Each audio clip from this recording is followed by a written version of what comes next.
$300. That was the price of a 19-year-old girl. Clara signed the contract with trembling hands. Sold to a widower she had never met. 5 motherless children waiting in Montana. A dead woman's bed she would sleep in tonight. But she did not know the worst part yet. The debt collectors were already hunting her, and the man who bought her had not smiled in 2.5 years. This is the story of how a purchased bride saved a broken family, and how they saved her. Sign it. Clara Weston's hand froze above the paper. $300. That was what her life was worth. Enough to bury her father and keep her siblings alive through the Wyoming winter. 19 years old, sold to a widower with 5 children she had never met. The attorney's office smelled of old leather and tobacco smoke. November light filtered through grimy windows, casting everything in shades of gray. Her mother sobbed quietly in the corner, a handkerchief pressed to her mouth. The attorney's pen scratched impatiently against his desk. Clara signed. Her hand moved as if it belonged to someone else, forming letters she had written 1,000 times before. But this signature was different. This signature ended one life and began another. Mr. Crawford did not look up from his papers as he spoke. You understand what you are agreeing to, I understand. Say it for the record. Clara's throat tightened. The words tasted like ash, like the remnants of dreams burned to nothing. I agree to marry Jonah Hartwell of Willow Creek Ranch in exchange for $300 paid to my family. And you enter this arrangement willingly. What a word. Her father was 3 days dead. Her mother had not eaten in 2. Her 14-year-old brother Daniel was already talking about working the mines. Her 10-year-old sister Abigail had not stopped crying since they lowered their father into the frozen ground. Yes, Clara said, willingly. Mr. Crawford stamped the document with a heavy brass seal. The sound echoed through the small office like a judge's gavel. The stagecoach leaves tomorrow at dawn. Mr. Hartwell's foreman will collect you in Haven Ridge. The marriage will be performed upon arrival. That is it. What else did you expect, Miss Weston? A courtship? He finally met her eyes, and she saw nothing there but professional disinterest. You are not a bride. You are a solution to a problem. 5 motherless children need raising. A ranch needs running. You need money. Everyone gets what they want, except a choice. Choice is for the wealthy. He slid the document into a leather folder. Your copy will be mailed to your mother. Good day. Clara stood. Her legs felt strange, disconnected, like they belonged to someone walking to the gallows. She moved toward the door where her mother waited, hunched against the November wind that crept through every crack in the building. Ruth Weston had aged 10 years in the past week. Her eyes were swollen from crying, her hands raw from wringing. She looked at her daughter with an expression that would haunt Clara for years to come, a mixture of guilt, grief, and desperate gratitude that made Clara want to scream.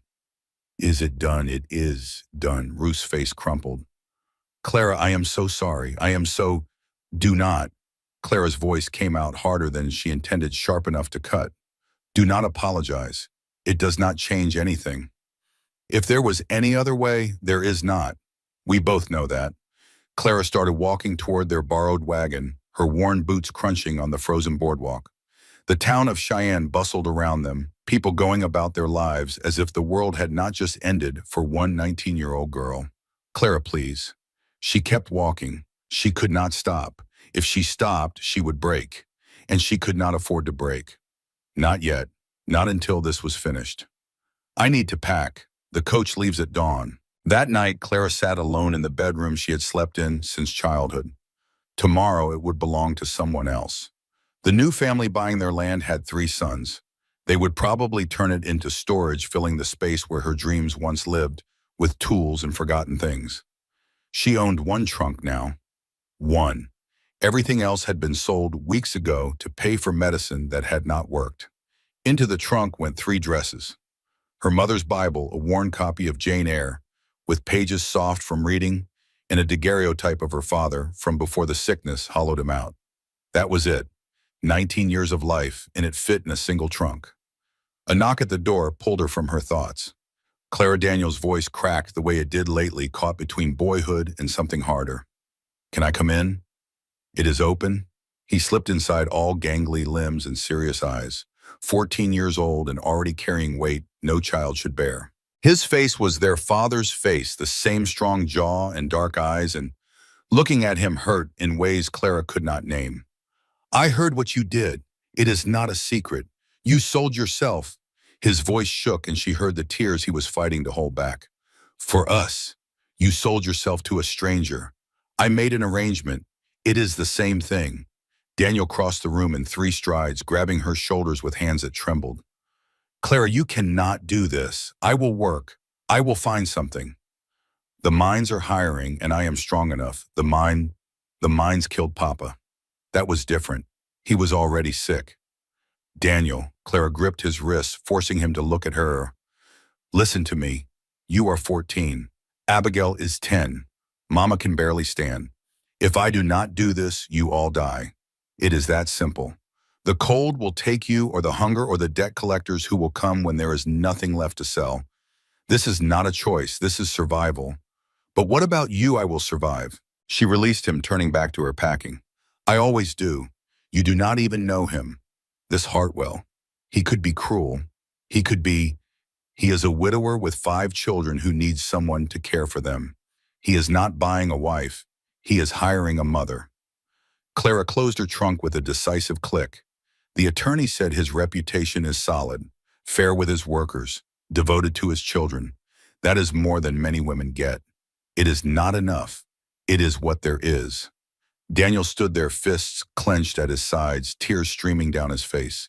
He was trying so hard to be a man, trying so hard to fix things he could not fix. Clara pulled him into a fierce hug, holding on like she would never let go, memorizing the feel of her little brother in her arms. Take care of them, she whispered against his hair. Mama and Abigail, that is your job now. I should be taking care of you. You are, by letting me do this. She pulled back, forcing a smile she did not feel. Write to me. Tell me everything. I want to know about your life, every boring, wonderful detail. Clara, promise me. He swallowed hard. I promise. Good. She kissed his forehead the way she had done when he was small and scared of thunderstorms. Now go. I need to sleep. Early start tomorrow. He left. The door closed behind him with a soft click. Clara sat on her bed and stared at the wall until her candle burned down to nothing. She did not cry. She had cried enough in the days since her father died, enough tears to fill an ocean. Now there was nothing left but a hollow space where her future used to be. But there was one more thing she learned that night. One more weight added to the burden she would carry to Montana. Her mother came to her room just before midnight when the house was silent and sleeping. Clara Ruth whispered, her face pale in the moonlight. There is something you need to know about your father. Clara felt ice form in her stomach. What about him? He was not just sick. Ruth's hands twisted together, knuckles white. He had debts, not just to the bank, to dangerous men, gambling debts. Gambling Papa did not. He hid it from all of us, for years. Ruth's voice broke. The $300 from your contract. It only covers half of what he owed. Half I will find a way to pay the rest. Somehow. But Clara, you need to go, tomorrow. These men, they are not patient. If they find out where you are going, if they follow Clara's world tilted, she was not just being sold. She was running. How much, she asked, her voice steady despite the earthquake inside her. How much does he still owe? Another 300. Maybe more with interest. Clara closed her eyes. $300 more. An impossible sum. And now she would carry this secret to Montana, this shadow following her to what was supposed to be a new beginning. Who else knows? No one. And it must stay that way. If your new husband finds out, Ruth could not finish the sentence. He will find out I came to him with lies. You came to him with necessity. That is different. Is it? Ruth had no answer. She simply held her daughter one last time, and Clara let herself be held, let herself be a child for one more moment before dawn forced her to become something else entirely. The stagecoach was cold. 3 days of rattling over frozen roads, watching the landscape grow wilder with each passing mile. Clara sat pressed against the window, her breath fogging the glass, her eyes tracking the endless white that stretched to the horizon. The other passengers kept to themselves. A drummer with sample cases stacked at his feet, speaking to no one but occasionally muttering figures under his breath. A widow in black, her face hidden behind a veil, her silence heavier than the snow outside. A cowboy who smelled of whiskey and regret, sleeping off whatever demons had driven him onto this coach. Clara did not speak to any of them. What was there to say? The landscape changed as they traveled north. Wyoming's rolling plains gave way to Montana's jagged peaks. Mountains rose in the distance like giants keeping watch, their snow-capped summits lost in clouds. The sky seemed bigger here, wider, as if the world itself was expanding to swallow her whole. On the morning of the third day, Haven Ridge appeared through the frost-covered window. A small town, barely more than a collection of wooden buildings huddled against the cold. A single main street, a church steeple against gray sky, smoke rising from chimneys like prayers climbing toward heaven. Her new home. Clara gathered her things with numb fingers. Her trunk was lifted down by the driver set in the frozen mud without ceremony. She stood alone on the platform, watching the coach prepare to continue its journey, and for one wild moment considered climbing back on. Going anywhere. Disappearing into the vast unknown. Miss Weston. She turned. A man waited beside a wagon hat in his weathered hands. His face was lined by years of sun and wind, his eyes kind, but cautious. Yes. Silas Burke, foreman at Willow Creek. Mr. Hartwell sent me. He did not come himself. Something flickered across Silas's face. A shadow that might have been sympathy or might have been warning. He has his hands full with the young ones, and the ranch does not run itself. He loaded her trunk into the wagon bed, then helped her onto the seat with a gentleness that surprised her. The horses stamped impatiently, breath fogging in the cold air, eager to be moving. Storm is coming. Silas nodded toward the dark clouds massing on the horizon, piling up like an army preparing to march. First big one of the season. We best get moving. They rode in silence for several miles. The road wound through a valley flanked by mountains, peaks so tall they seemed to pierce the sky itself. Beautiful and savage. Clara had never seen country like this. It looked like the edge of the world. It looked like a place where people came to disappear. What are they like? She asked, finally unable to bear the silence any longer. The children. Silas's hands tightened on the reins.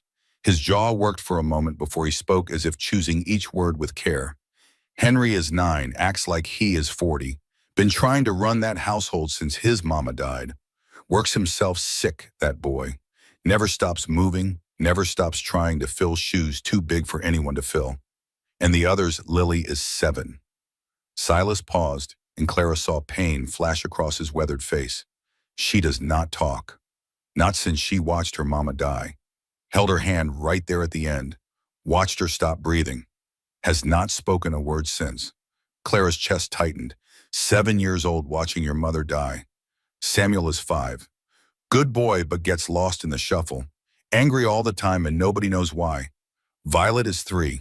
Scared of everything, screams if her papa leaves her sight, and Pearl, the baby, 2.5, red hair just like her mama. Silas's voice softened. She is the only light in that house, Miss Weston. The only thing keeping everybody going. Born the same day her mama died. Never knew her at all. Clara absorbed this. 5 wounded children, a grieving father, a house full of ghosts. What about him, she asked. Mr. Hartwell. Silas was quiet for a long moment, the only sound the creak of the wagon and the steady clop of hooves on frozen ground. Jonah Hartwell is the finest man I ever knew. Honest, hardworking, loyal. When his wife died, something in him died too. He glanced at Clara, his eyes meeting hers with uncomfortable directness. He is not buying a wife, Miss Weston. He is buying a chance for his children to have something like a normal life. That is all he wants. All he can want anymore. And what about what I want with respect, ma'am? Silas's voice was gentle, but his words cut deep. That is not part of the equation. The ranch appeared as the sun dropped toward the mountains, painting the snow in shades of gold and pink. 2-story house with a wraparound porch. Big red barn with doors that needed paint. Smoke rising from the chimney in a steady stream.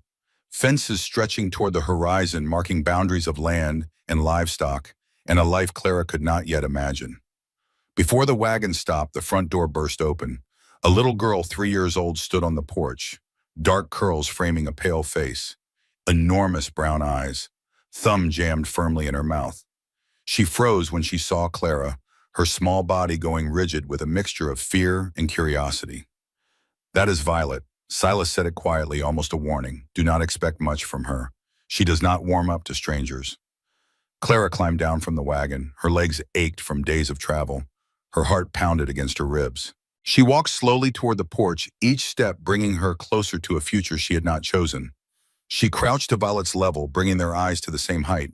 The little girl watched her with an intensity that seemed impossible for one so young. "Hello, I am Clara." Violet stared, did not blink, did not move. Her thumb remained in her mouth like a shield against the world. Then slowly, hesitantly, she reached out and touched Clara's face. Small fingers traced her cheek, across her brow, down to her chin, like she was checking if Clara was real, like she had learned not to trust her eyes alone. Pretty. The word was barely a whisper muffled around the thumb, but it was there. And then Violet grabbed Clara's hand and held on like she would never let go. Something cracked in Clara's chest, something she had thought frozen solid. From the doorway, a boy's voice cut through the moment. Flat, suspicious, guarded. "That is Miss Weston Henry. Henry, 9 years old. Face like stone, eyes like his father's," Clara would later learn. He stood in the doorway like a sentry, his small body blocking the entrance to the house he had been protecting for 2.5 years. "I know why you are here," Papa explained. "Then you know more than I do." Something flickered in his expression. Surprise, maybe. Perhaps he had expected her to pretend, to play nice, to act like this was something other than what it was. "Henry, take your brother and sisters inside." A new voice, deep, rough, commanding. Clara turned Violet's hand still clutched in hers. Jonah Hartwell stood at the corner of the house, having come from the barn. Snow dusted his dark hair. His coat was worn at the elbows. His boots were caked with mud. His face was weathered beyond his 29 years, carved by grief into something hard and distant. But his eyes burned with something Clara could not name. Pain, certainly. Exhaustion. But something else, too. Something that made her breath catch in her throat. Miss Weston, Mr. Hartwell. They stared at each other across the snowy yard. Strangers bound by a contract. A transaction in human flesh, dressed up in legal language. The wind howled between them, carrying snowflakes that stung Clara's cheeks. Children inside. Now. Henry gathered his siblings with practiced efficiency. Samuel appeared from somewhere, a 5-year-old with wild hair and angry eyes. Lily materialized like a ghost, gray-eyed and silent, watching Clara with an expression that revealed nothing. Violet clung to Clara's hand until the last moment, her small fingers reluctant to release their grip. Then they were gone, and Clara was alone with the man she had been sold to. "Walk with me." It was not a request. She followed him toward the barn, away from the house, away from listening ears. The cold bit through her thin coat. Her boots crunched on frozen ground. Snow began to fall harder, thickening the air between them. Jonah stopped beside the corral fence. His hands gripped the top rail, knuckles white against the weathered wood. "I need to tell you something." "I am listening." "I did not want this." His voice was rough, scraped raw by words he clearly did not want to speak. "Bringing a stranger into my home, into my children's lives. I fought it for 2 years. Told myself I could manage alone. Told myself they did not need anyone but me. But you could not, number." The words sounded torn from him, ripped from somewhere deep. "Henry is killing himself, trying to be the man of the house. Lily has not spoken since she watched her mother die. In front of her, Violet screams if I leave her sight. Samuel is angry all the time, and I do not know why. And Pearl?" He stopped, swallowed hard. His grip on the fence tightened until Clara thought the wood might crack. "Pearl needs a mother. They all do. I cannot give them that. I do not know how. So you bought one?" "Yes." He finally looked at her, and she saw the cost of that admission written across his face. "Does that disgust you?" Clara considered the question carefully. Did it disgust her? Being purchased like livestock? Being brought here to fill a dead woman's shoes? "No," she said slowly. "It does not disgust me. It makes me sad. For all of us. Sad. You lost your wife. Your children lost their mother. I lost my future." She met his gaze steadily, refusing to look away. "We are all grieving something, Mr. Hartwell. We are all paying a price we did not choose. Being disgusted would be a waste of energy I do not have." He stared at her for a long moment. Something shifted in his expression. Not warmth exactly, but recognition. Like he was seeing her for the first time. You are not what I expected. What did you expect? Someone weaker. Someone who would cry and complain and make this harder than it already is. I cried plenty before I got here.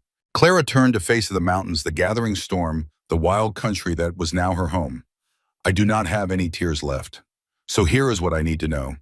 Will you treat me with basic human respect? Yes. Will your children be allowed to love me, or will I always be the intruder that is up to them? And you, she hesitated before the next question, feeling heat rise to her cheeks despite the cold. Will you expect me to share your bed? Silence, long and heavy, the snow fell between them like a curtain. No, his voice dropped low. Not unless you want to. Not ever unless you want to. Good. Clara exhaled slowly, relief flooding through her. Then we understand each other. The Reverend comes tomorrow at 9. After that, you will be my wife, yeah. The house is yours to run as you see fit. The children need structure, discipline, warmth, whatever you think is best. And you, I will be in the barn, in the fields, wherever the work is. He pushed off from the fence, already retreating. I am not good company, Miss Weston. I have not been for a long time. You will find it easier if you do not expect much from me. I told you. I stopped expecting things a long time ago. He nodded once. Welcome to Willow Creek Ranch. Then he walked away, disappearing into the barn, leaving her alone with the coming storm. The house was quiet when Clarity entered. Too quiet for a home with 5 children. The silence pressed against her ears like cotton, thick and suffocating. She found them in the main room, gathered around the fireplace, in a tableau of grief that made her chest ache. Henry stood rigid by the mantel, his small shoulders carrying the weight of the world. Lily sat perfectly still in a rocking chair, gray eyes vacant, staring at nothing.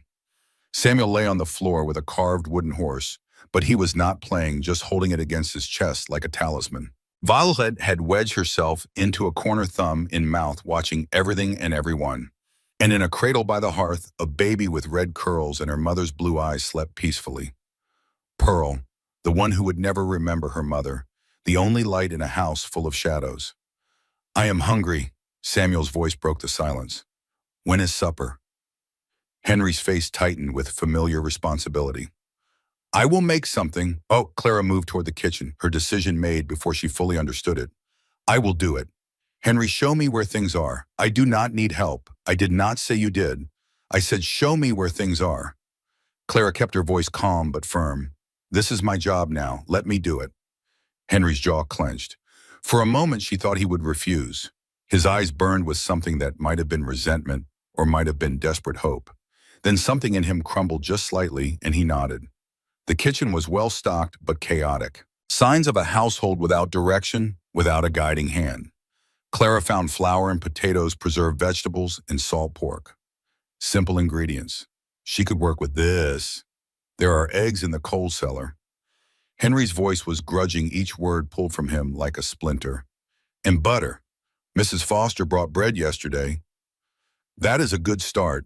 Clara began organizing her workspace, her hands finding rhythm in the familiar work. How long since you had a proper hot meal? We eat fine. That is not what I asked. Henry was quiet for a moment. His young face flickered with memories he could not quite hide. Mama used to make stew with dumplings on Sundays. I can make stew with dumplings. It will not taste the same. No, it will not. Clara stopped, turning to face him fully. Henry, I am not here to replace your mother. Nobody could do that. I am here to help. That is all. Papa says you are going to be our stepmother. I am going to be someone who takes care of you. What you call me is up to you. He studied her with those 2 old eyes weighing judging. This boy who had become a parent at 7 years old. This child who had stopped being a child the moment his mother died. Samuel says you are pretty. He thinks that is important. What do you think? I think pretty does not keep people alive. Clara almost smiled. You are right. It does not. Being smart keeps people alive. Being strong, being willing to do what needs doing. She turned back to her work. You want to help me peel these potatoes? A long pause. Then Henry stepped up beside her, reaching for a knife. They worked in silence, side by side. It was not comfort, it was not trust, but it was something. A beginning. Supper was simple. Fried potatoes and eggs. The bread Mrs. Foster had brought. Preserved apple butter Clara found in the pantry. Not a feast, but hot and filling. The children ate like they had not seen food in weeks. Even Lily, silent and staring, cleaned her plate mechanically. Samuel asked for seconds. Violet actually smiled when Clara put more butter on her bread. "Where is Papa?" Samuel asked, mouthful of potato. "In the barn." Henry's voice was flat. "Practiced. He always eats in the barn. I will bring him a plate later." Clara made a mental note. A father who could not face his own table. Another problem to solve. After supper, she tackled the dishes while Henry put the younger ones to bed. Clara could hear him upstairs, his young voice reading a story, the creak of floorboards as he checked each room. 9 years old and playing parent. It was not right. The kitchen was clean when Jonah finally came in from the barn. Snow crusted his shoulders. His face was red from cold. He stood in the doorway like a stranger in his own home. "There is a plate warming for you." Clara did not look up from wiping down the table. "Potatoes and eggs. Bread is on the counter." He stood there uncertain, like he had forgotten how to exist in his own kitchen. "You did not have to. It is my job now." Remember, he moved to the stove, lifted the plate, stared at it like he had forgotten what food was for. The children fed and in bed. Henry is reading to them. Clara wrung out her cloth and hung it to dry. "He is exhausted, Mr. Hartwell. That boy is running on nothing. He likes to help. He thinks he has to." "There is a difference." Jonah's jaw tightened. "You have been here 3 hours and you are already criticizing how I raise my children. I am making an observation. Take it however you want." Clara turned to face him fully. "Your son is 9 years old and he is acting like he is responsible for this entire family. Your daughter has not spoken in 2.5 years. Your other daughter is terrified you are going to disappear. Your youngest son is starving for attention, and your baby needs someone to love her." She crossed her arms. "Did I miss anything? You forgot to mention what a failure I am." "I was not going to say that." "Were you not?" They stared at each other across the kitchen. Two exhausted people at the end of impossible days. "No," Clara's voice softened despite herself. "I was going to say you are surviving. And surviving is hard, and you should not have to do it alone." She moved toward the door. "I am going to bed. The Reverend comes at 9. "Yes, I will be ready." She paused at the threshold. "Mr. Hartwell." "What?" "Thank you for the honest conversation earlier. I know this is not what either of us wanted, but I think maybe we can make it work, if we are both willing to try." He did not answer, but something in his expression shifted. Just slightly. From guarded to uncertain. It was enough. Clara climbed the stairs to the dead woman's room. She opened the door and stepped into a space haunted by someone else's life. The bedroom still smelled of lavender. Eleanor Hartwell's things surrounded her like ghosts made tangible. A hairbrush on the dresser, strands of red hair still caught in the bristles. A half-finished piece of embroidery by the window needle, still threaded, waiting for hands that would never return. A Bible on the nightstand, pages worn soft from daily reading passages marked in faded ink. Clara lay in the dead woman's bed and stared at the ceiling. Through the wall, she heard a child crying. Violet, the scared one. Footsteps in the hall, Jonah's voice murmuring comfort. The crying gradually faded, then silence. Tomorrow she would become Mrs. Jonah Hartwell, mother to 5 children who were not hers, mistress of a house still haunted by its true mistress. Tomorrow her old life would end completely. But tonight, just for tonight, she let herself remember. Her father's laugh before the sickness took it. Her mother's lullabies sung in the dark. Daniel's terrible jokes that always made her groan. Abigail's gap-toothed smile, so innocent, so trusting. The schoolhouse she had dreamed of since childhood, the children she had wanted to teach the life she had planned so carefully. Now gone like smoke. And beneath all of that, the new knowledge. Her father's secret. The gambling debts. The dangerous men who might come looking for payment. The lies she was carrying into this new life. Tomorrow she would be strong. Tomorrow she would face her new reality and make the best of it. But tonight, alone in a stranger's house, wearing a stranger's nightgown, surrounded by a stranger's memories, Clara Weston allowed herself one last luxury. She mourned. And when dawn finally broke over the mountains, pale and cold, she rose from that bed a different person, ready for whatever came next. The Reverend arrived at 8 stamping snow off his boots on the front porch. Clara watched him through the kitchen window where she had been scrubbing the same pot for 20 minutes. Miss Weston, Henry's voice behind her. Papa says it is time. She set down the pot, dried her hands on her apron, took a breath that did not quite fill her lungs. I am ready. She was not ready. How could anyone be ready for this? The main room had been cleared of clutter. Someone had placed fresh pine branches on the mantel, their sharp scent cutting through the stale air of grief. The children stood in a row by the fireplace, scrubbed and dressed in what must have been their Sunday clothes. Henry held baby Pearl on his hip. She gnawed on her fist and watched the proceedings with curious blue eyes. Samuel fidgeted with his collar. Violet had her thumb in her mouth but was watching Clara with something that might have been hope. Lily stood perfectly still, gray eyes seeing everything and nothing. Jonah stood by the window, his back to the room. He wore a dark suit that fit poorly, probably borrowed or dragged from storage. His shoulders were rigid with tension. Ah, the bride.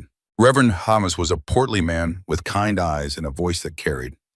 Come, come, my dear. Let us get you two properly wed before this storm hits. Clara crossed to stand beside Jonah.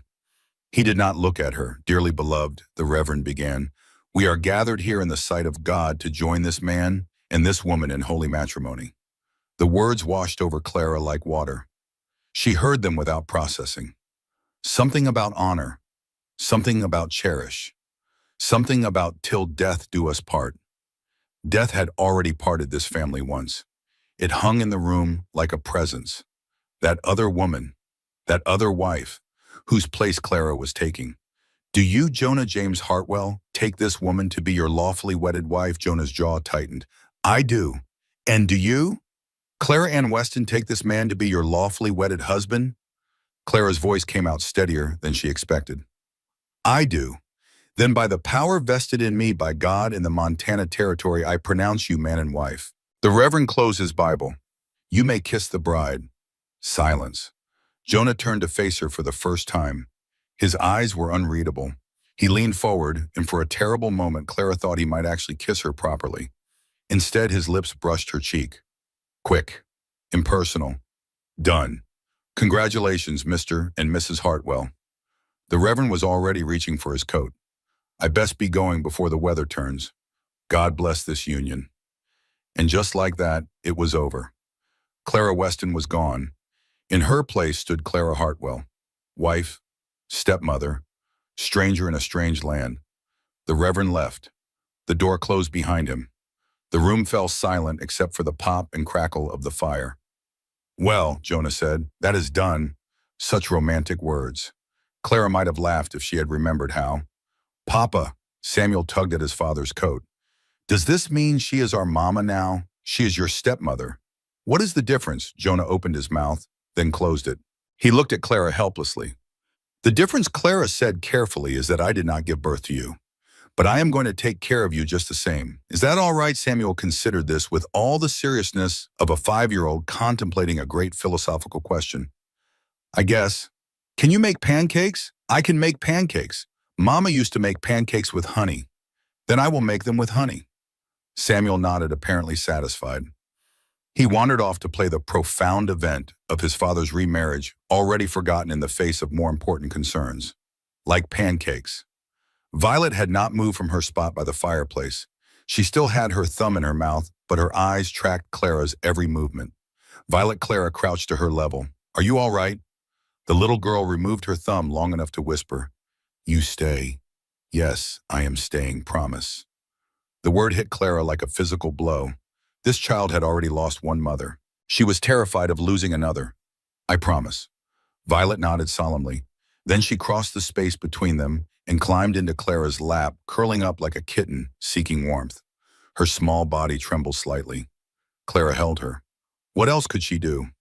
Over Violet's head, she saw Jonah watching. His expression was strange, pained, like he was seeing something he had thought was lost forever. Then he turned and walked out the door, slamming it behind him. He always does that, Henry's voice cut through the moment. Goes to the barn when things get too much, I know. Are you going to fix him?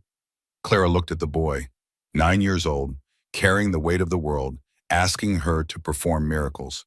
I do not know if anyone can fix someone else, she said honestly, but I am going to try to help. All of you. Henry's expression flickered. Doubt, hope, fear, all tangled together. Lily is the hardest. He said it quietly, almost a warning. She used to talk all the time. Now she just watches, like she is waiting for something terrible to happen. Clara looked at Lily, still standing by the fireplace, still silent, still staring at nothing. What was she like before? Happy, loud. She asked questions about everything. Drove Mama crazy sometimes.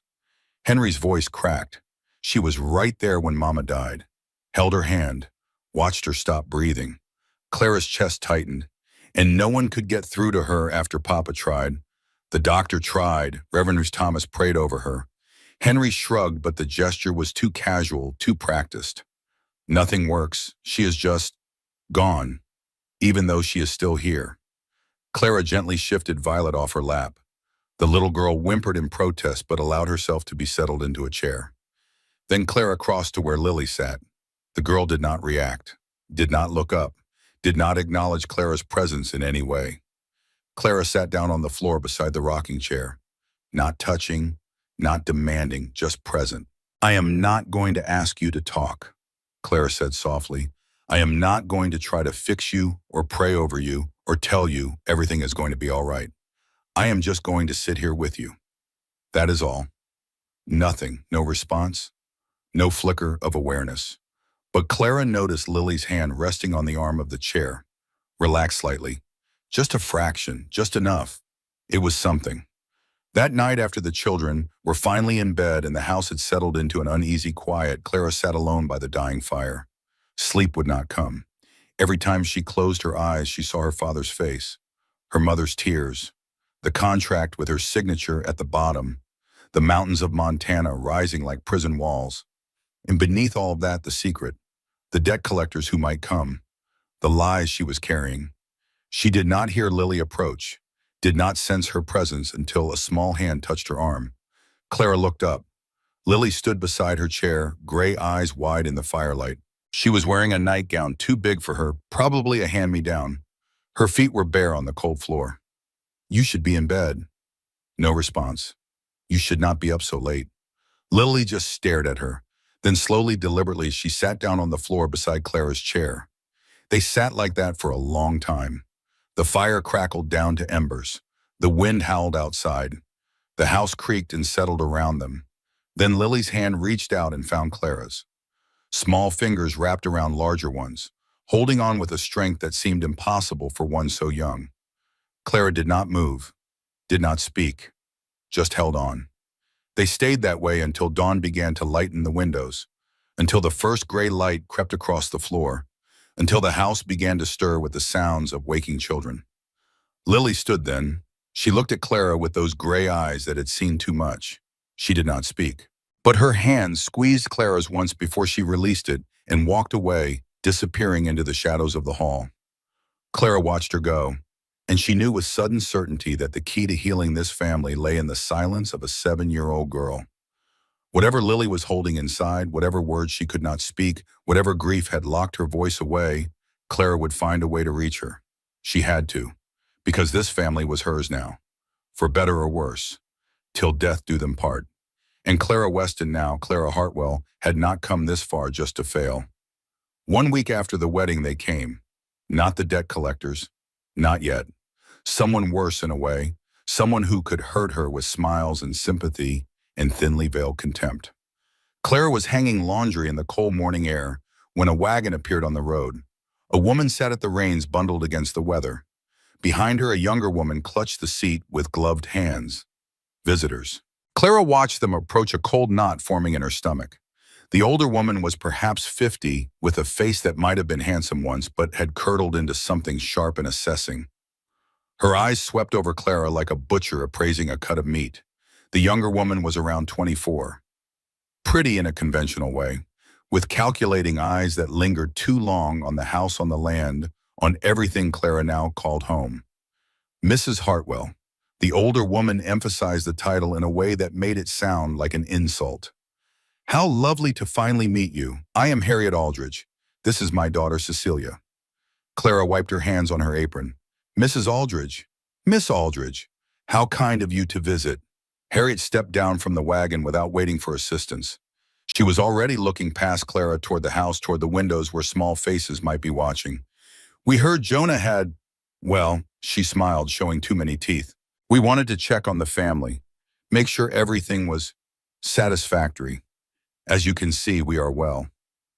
Are you? Harriet's eyes returned to Clara, sharp as broken glass. You are younger than I expected. 19, is it? Just a child yourself, old enough to manage a household. But are you old enough to manage this household? 5 children, a grieving widower, a ranch that requires expertise you could not possibly have. I am learning. Learning. Harriet laughed, a brittle sound that held no warmth. Learning is for schoolgirls, Mrs. Hartwell. This land requires experience, knowledge, breeding. Cecilia stepped forward, her smile sweet as poison. What my mother means is that we have known the Hartwell family for years. Eleanor was, well, she was exceptional. Filling her shoes will require more than good intentions. I'm not trying to fill anyone's shoes. Clara kept her voice level despite the anger rising in her chest. I am simply trying to help. Help! Harriet circled Clara like a hawk circling prey. And what exactly qualifies you to help? Do you know anything about cattle prices? About breeding schedules? About managing ranch hands? Or keeping books? Or surviving a Montana winter? I know how to learn. I know how to work. And I know when I am being insulted. Something flickered in Harriet's expression. Surprise, perhaps, or the grudging recognition of a worthy opponent. I meant no insult. Her tone suggested otherwise. I am simply concerned. Jonah is vulnerable right now, and vulnerable men make poor decisions. Like marrying strangers for money. Clara asked, her voice steady. Yes, I am aware of how this looks, but I am here now, Mrs. Aldridge, and I intend to stay. Do you? Harriet moved closer, close enough that only Clara could hear her next words. He loved Eleanor more than life itself. You will never replace her. You will never even come close. And when he realizes what a mistake he has made, my Cecilia will be waiting. She knows how to wait for what she wants. Then she may be waiting a very long time. Harriet smiled again, but this time there was something almost like respect in it. We shall see, Mrs. Hartwell. We shall see. They left as they had come, the wagon disappearing down the frozen road. Clara stood in the yard laundry, forgotten, her hands trembling. Not from fear, from anger. Because Harriet Aldridge was not entirely wrong. Clara did not know this life. She was making it up as she went, learning through trial and error, hoping she would not make mistakes that could not be undone. But she would not let that woman see her doubt. She would not let anyone see her doubt. She had been sold for $300. She had left everything she knew. She had married a stranger and inherited 5 wounded children. She would not fail. She could not fail. Too many people were counting on her. That night, Clara could not sleep. She lay in the dead woman's bed, staring at the dead woman's ceiling, surrounded by the dead woman's things. Around midnight, she finally gave up and went downstairs to make tea. She found Lily sitting in the corner of the kitchen, curled into a ball, staring at nothing. Clara's heart clenched. Hey there, she kept her voice soft, gentle. Could not sleep either, no response. But Lily's eyes tracked Clara's movement across the room. Clara filled the kettle and set it on the stove. Then she sat down on the floor a few feet from where Lily was huddled. I have trouble sleeping in new places too. It is hard when everything is unfamiliar. When you do not know the sounds a house makes at night. Silence. You know what I miss most? My brother Daniel. He used to tell the worst jokes. They were so bad they were almost funny. She smiled at the memory. He would wait until everyone was almost asleep, and then he would whisper something ridiculous. And we would all groan and throw pillows at him. She was not sure why she was talking. Maybe the silence was too heavy. Maybe she needed to fill it with something. I think the hardest part about leaving home was knowing I would not hear those jokes anymore. Knowing I would not see his face across the breakfast table. Knowing that part of my life was over. Lily shifted slightly, just a fraction. But you know what? Even though I miss him, even though it hurts, I am starting to believe that good things can come from bad places. That maybe, just maybe, there is a reason I ended up here. She looked at Lily, at this broken child who had stopped speaking the day her mother died. I am not going to pretend to understand what you are feeling. I am not going to tell you it gets better because I do not know if it does, but I am going to be here every day. For as long as you need, Lily did not respond, but her hand reached out across the cold floor and found Clara's. Small fingers wrapped around larger ones, holding on tight. They sat like that until dawn, two lost souls clinging to each other in the darkness. And when the first light began to creep through the windows, Clara knew something had changed. Something small, something fragile, something that might break at the slightest touch, but something, a beginning. 3 weeks after the wedding, Clara woke to silence. Not the ordinary silence of early morning when the world holds its breath before dawn. This was different, heavier, the kind of silence that presses against the ears like cotton, thick and suffocating. She lay still for a moment listening. No howling wind, no rattling windows, just stillness and pale light creeping through frost-covered glass. Something was wrong. She rose quickly, pulling a shawl around her shoulders and moved to the window. Outside, the sky had turned the color of bruised flesh. Purple and gray and green clouds piling on top of clouds, like an army massing for war. Storm is coming, she turned. Jonah stood in the doorway, already dressed for the cold. His face was grim. First big one of the season. Could last days. What do you need to do? Get the cattle closer. Check the barn. Stock wood. He looked at her, really looked, and something passed between them. Can you manage the children? If I get stuck outside, I will manage. He nodded once, then he was gone, disappearing into the gray morning. Clara dressed quickly and went downstairs. The children were still sleeping, but they would wake soon and they would need food and warmth and the kind of calm presence that children require when the world outside turns hostile. She built up the fire in the main room, started coffee, began preparing breakfast. The ordinary rituals of morning performed against an extraordinary backdrop. By the time the children stumbled downstairs, the first flakes were falling. Is it going to snow? Samuel pressed his nose against the window, eyes wide with excitement. It appears so. Can we play outside after breakfast? And only if you bundle up properly. I will bundle so much. Samuel was practically bouncing. He was always moving, that boy, always running from one thing to the next, as if standing still might let something catch up to him. Clara watched him with a mixture of fondness and concern. 5 years old and already carrying anger he could not name. What had happened to make him this way? Within an hour, the barn had disappeared behind a curtain of white. Within 2, the world itself seemed to vanish, swallowed by snow that fell sideways, driven by wind that screamed around the house like something alive and hungry. We are stuck, Henry announced it from his post by the window, his young face serious. This could last days. Then we will manage. Clara was already taking stock. Food, water, wood. Is there enough wood by the hearth? Enough for tonight. Papa usually brings more, but Papa was in the barn, trapped there by the storm, or hiding there. Clara suspected he had been looking for an excuse to retreat even before the weather gave him one. Show me where the woodpile is. You cannot go out in this. I am not going out. I just need to know where it is for when the storm breaks. Henry relaxed slightly. Side of the house under a tarp. Papa keeps it stocked. Good. And food root cellar is full. Mrs. Foster brought supplies last week. And there is preserved stuff in the pantry. They would survive. The question was whether they would do more than survive. Whether these days of forced togetherness would break them further apart or begin to build something new. All right, here is what is going to happen. Clara gathered the children around her, 5 pairs of eyes watching with varying degrees of trust. Henry, I need you to check the fire every hour.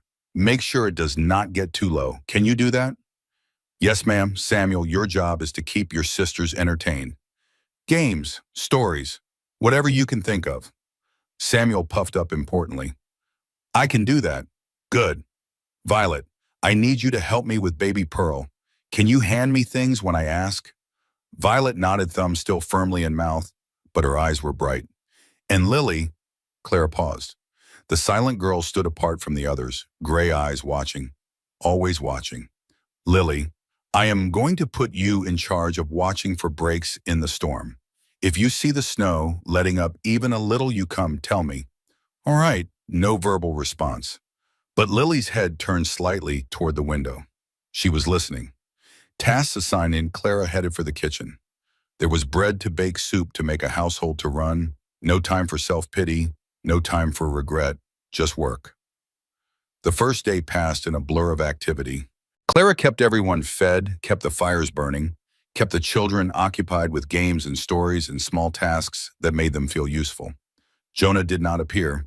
She saved a plate for him, keeping it warm on the back of the stove, checked the window every hour, watched the barn disappear and reappear through breaks in the blowing snow. He was out there somewhere, alone with the animals, or alone with his grief, using the storm as an excuse to hide from the life he could not face. The children did not seem surprised by his absence. Papa always stays in the barn during storms. Henry said it matter-of-factly, like this was simply how things were. He says the animals need him. And do you not need him? Henry's face closed off. We manage. That night, Clara put the children to bed one by one, read stories until her voice grew hoarse, tucked blankets and kissed foreheads and promised that the storm would pass, that everything would be all right. She was not sure she believed it. After midnight, when the house had finally fallen silent, the door burst open. Jonah stumbled in, covered in snow, face red and raw from the cold. He stood in the doorway for a moment, disoriented, like a man who had forgotten where he lived. There is a plate warming for you. Clara did not look up from the sock she was darning by the fire. Potatoes and eggs, bread on the counter. He moved to the stove without speaking, lifted the plate, stood there staring at it. The children fed and in bed. Henry is sleeping. Finally, silence. Just the crackle of the fire and the howl of wind outside. He is exhausted. Clara set down her darning. That boy is running on nothing. He thinks he has to hold this entire family together. He likes to help. He thinks he has to help. Because you will not. The words hung in the air between them. Clara had not meant to say them, had not meant to push so hard, so fast. But she was tired and worried, and the secret she carried was burning a hole in her chest. Jonah's jaw tightened. You have been here 3 weeks, and you are already criticizing. I am making an observation. Take it however you want. She stood, moving to face him across the kitchen. The fire cast dancing shadows on his face, illuminating the lines of grief carved deep into his features. Your son is 9 years old, and he acts like he is responsible for this entire family. Your daughter has not spoken in 2.5 years. Your other daughter is terrified you are going to disappear. Your youngest son is angry all the time, and nobody knows why. And your baby needs someone to love her. Did I miss anything? You forgot to mention what a failure I am. I was not going to say that. Were you not? They stared at each other. Two exhausted people at the end of impossible days, stripped raw by circumstance and isolation. Clara's voice softened. I was going to say you are surviving. And surviving is hard, and you should not have to do it alone. He sank into a chair at the table plate, forgotten. His hands covered his face, and for a moment Clara thought he might cry. After Eleanor died, his voice came out muffled. I was not myself. For months, I barely functioned. The children took care of themselves mostly.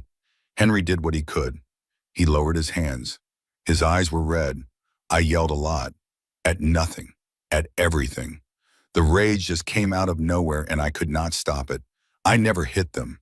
But the yelling, he shook his head. I know I scared them. I know I made things worse. Have you apologized? What have you told them? You are sorry, that it was not their fault, that you were grieving and handled it badly. Jonah stared at her like she had suggested he fly to the moon. They are children. They do not need to hear about my failures. They are living with your failures every day. Clara sat down across from him. Samuel flinches when anyone raises their voice. Violet is terrified of abandonment. Henry has decided he has to be the adult because his father could not be. She leaned forward. Children are not stupid, Jonah. They see everything. They understand more than we give them credit for. And right now they are carrying guilt that belongs to you. Guilt, they think they did something wrong, something to make you pull away, something to make you stop being their father. I never stopped. You retreated. Into the barn, into the fields, into work, into anywhere that was not with them. She held his gaze steady. You need to talk to them. Really talk. Tell them the truth about why you have been absent. Let them know it was not their fault. I do not know how. Then learn. Because that is what parents do. They learn. Jonah was silent for a long time. The fire crackled, The wind screamed, the house groaned under the weight of snow and sorrow. Eleanor knew how. He said it, finally the words dragged from somewhere deep. She always knew what to say, what to do. I just followed her lead. Without her, he shook his head. I am lost, Clara, completely lost. It was the first time he had used her name. Then let me help you find your way back.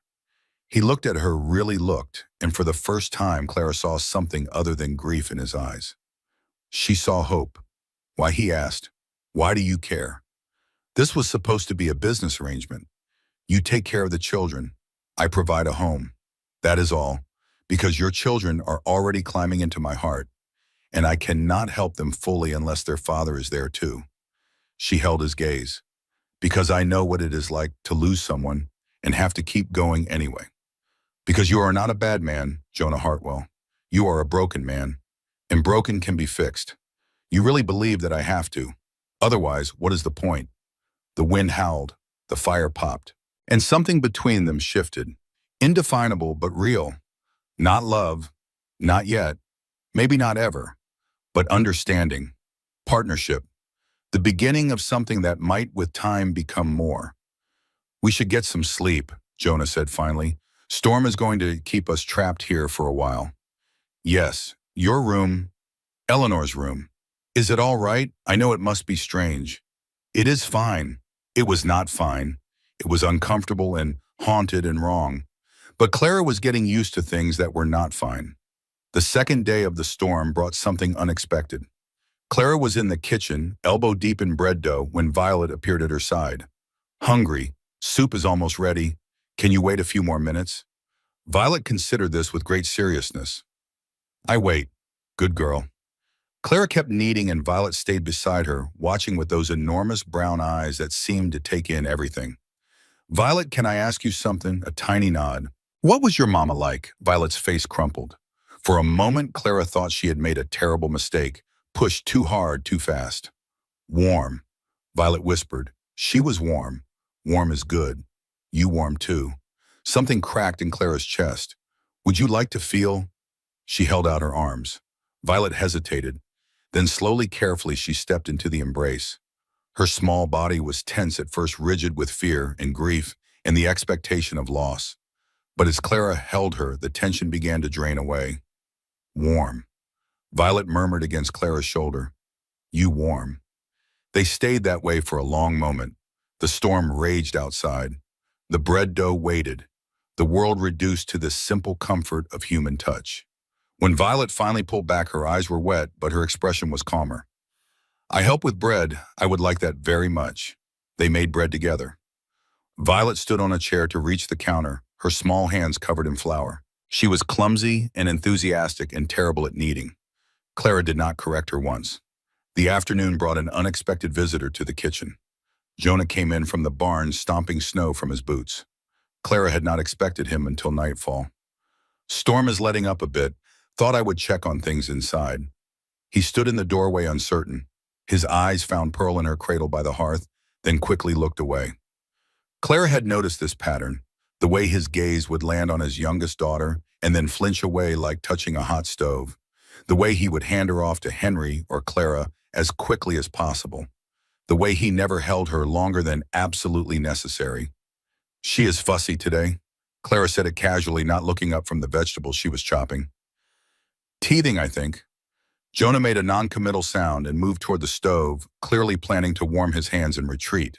But Clara was faster. Can you hold her for a moment? I need both hands for this.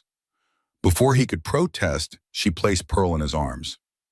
The transformation was immediate and terrible. Jonah went rigid, his face drained of color. He held his daughter like she was made of glass that might shatter at any moment, like she was something dangerous that might explode. Pearl, blissfully unaware of her father's distress, reached up and patted his cheek with a chubby hand. Bob, the sound Jonah made was not quite human. Something between a gasp and a poem torn from somewhere deeper than grief. She looks just like I know. Clara kept her voice gentle. Same hair, same eyes. Every time I look at her, I see Eleanor. Jonah's voice was strangled. I see her screaming. I see the blood. I see the doctor's face when he came out of that room and told me he could not finish. Have you held her? Clara asked quietly. Really held her. Not just picked her up when necessary. Jonah did not answer. He did not have to. She was born the day Eleanor died. He whispered. The last time I saw my wife alive, she was fighting to bring this child into the world. And then she was gone. And Pearl was here. And he pressed his fist against his mouth, struggling for control. I cannot separate them. My daughter and my wife's death. They are tangled together in my mind, and I cannot. Clara moved closer. Jonah, look at her. I cannot. Look at her. Something in Clara's voice made him obey. He looked down at the baby in his arms, really looked for what might have been the first time in 2.5 years. Pearl gazed back at him with her mother's blue eyes. She smiled a gummy, joyful smile that transformed her small face. She is not Eleanor's death, Clara said softly.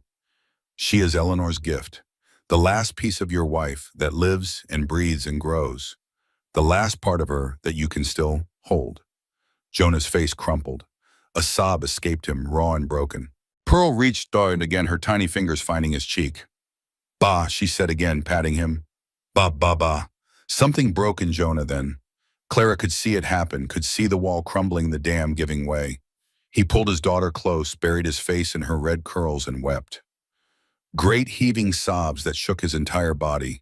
2.5 years of grief pouring out in a torrent of tears and snot and animal sounds of pain. Clara stepped back, giving him space. But she did not leave. She stood witness to this moment of healing, this crack in the armor that might finally let light back in. When Jonah finally lifted his head, his eyes were red, his face wet and raw.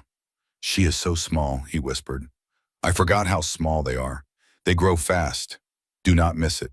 He looked at Clara over his daughter's head, and for the first time she saw gratitude there. Real, raw, overwhelming gratitude. Thank you. Do not thank me. Just be her father. Be all their fathers. That is enough. Jonah nodded. He held Pearl closer, swaying slightly, and began to hum.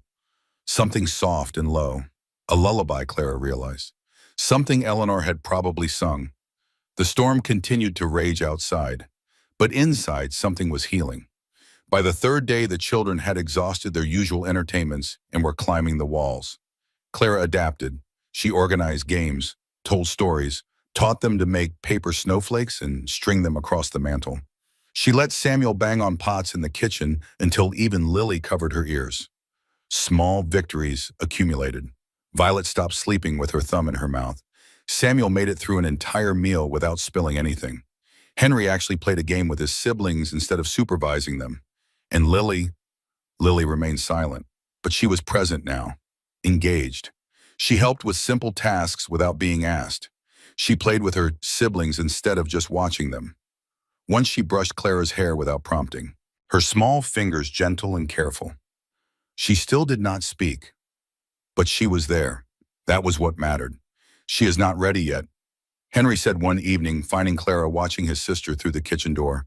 But she will be. She just needs more time. How do you know? Because she told me, Clara turned sharply. She what? She does not talk out loud, but she talks to me at night sometimes, when she thinks I am asleep. What does she say? She is scared of a lot of things, but mostly she is scared that if she talks, it will make it real. That Mama is really gone. Henry's young face was old with understanding. She thinks if she stays quiet, maybe it is all just a bad dream. Maybe she will wake up and things will be normal again. Oh, Henry, I know it does not make sense, but that is how she feels, he shrugged. I told her it is okay, that we will wait for her. That is all we can do, right? Wait, that is all we can do. But Clara was already thinking, planning. There had to be something more, some way to reach that frightened child, some way to show her that speaking would not make the loss more real. It was already real. It had been real for 2.5 years. The storm finally broke on the 4th morning. Clara woke to silence so profound it felt like a physical presence. No howling wind, no rattling windows, just stillness and pale light creeping through the frost-covered glass. She found Jonah already in the kitchen, coffee in hand, staring out the window at a world transformed. Roads will not be passable for days, he said without turning. But the sky is clear. We can dig out. The children, still sleeping, let them rest. They will need energy for what is coming. Clara poured herself coffee and stood beside him at the window. The snow had drifted against the barn in waves taller than a man. The fences had disappeared entirely. It was beautiful and terrifying and utterly isolating. I need to check the cattle, Jonah said. Some of them were in the north pasture when the storm hit. If they did not find shelter, he did not finish. He did not need to. Dead cattle meant dead income. Dead income meant a dead ranch. Go. I will manage here. He looked at her, really looked, and something passed between them. Something that was not quite trust, but was moving in that direction. I will be back by dark. Be careful. He nodded and went out into the white. The days that followed brought new challenges. The storm had taken 12 head of cattle, found frozen in a gully where they had sought shelter. That was not enough. Jonah delivered the news with a face like stone. Could have been worse, he said. But it was not good. Not good was an understatement. Clara could see the numbers working behind his eyes, the calculations of survival, the razor-thin margins that separated making it from losing everything.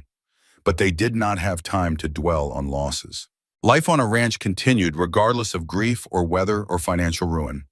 There were animals to feed, fences to check wood, to chop meals to cook. And there were children to raise. 1 week after the storm, Harriet Aldridge returned. Clara was kneading bread when the knock came at the door. She wiped her hands on her apron and opened it to find Harriet standing on the porch wrapped in expensive furs, a smile on her face that did not reach her eyes. Mrs. Hartwell, how lovely to see you survive the storm. Mrs. Aldridge, what brings you out this way? Concern, pure concern. Harriet swept past Clara into the house without waiting to be invited. I heard about the cattle you lost. Terrible business. 12 head was it? That must put quite a strain on the finances. We are managing. Are you?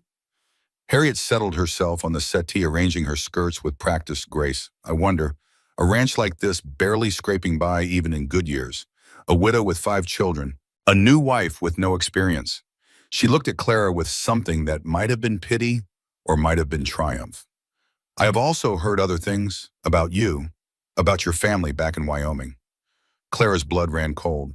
What kind of things? That your father was not merely ill, that he left debts, significant debts, to people who are not known for their patience. I do not know what you mean. Do you not? Harriet leaned forward. There are men asking questions in Haven Ridge, looking for a young woman from Wyoming. Something about money owed. Clara's hands began to tremble. She clasped them behind her back where Harriet could not see. Whatever you have heard, it has nothing to do with my marriage. Does it not? Harriet's smile sharpened. Because the way I hear it, you were not just a mail-order bride. You were running from something. And I wonder what your husband would think if he knew the truth. The truth is that I married Jonah Hartwell legally and willingly. Everything else is gossip. Gossip has a way of becoming fact. Harriet stood smoothing her skirts. I just thought you should know that people are talking, and that some of those people are not content to just talk. She moved toward the door. My Cecilia is still available, by the way, in case this arrangement does not work out. She knows how to wait for what she wants. Goodbye, Mrs. Aldridge. Clara held the door open, her face carefully blank despite the terror churning in her stomach. Harriet paused on the threshold. You are stronger than I expected. She said it almost admiringly. But strength is not always enough, Mrs. Hartwell. Sometimes it just means you take longer to break. Then she was gone, her footsteps crunching through the snow toward her waiting wagon. Clara closed the door and leaned against it, breathing hard. The secret she had carried from Wyoming had followed her here.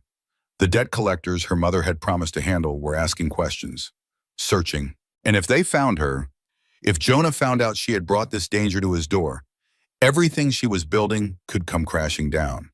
2 weeks after the storm, Clara made a discovery that changed everything. It was late afternoon. The children were scattered through the house.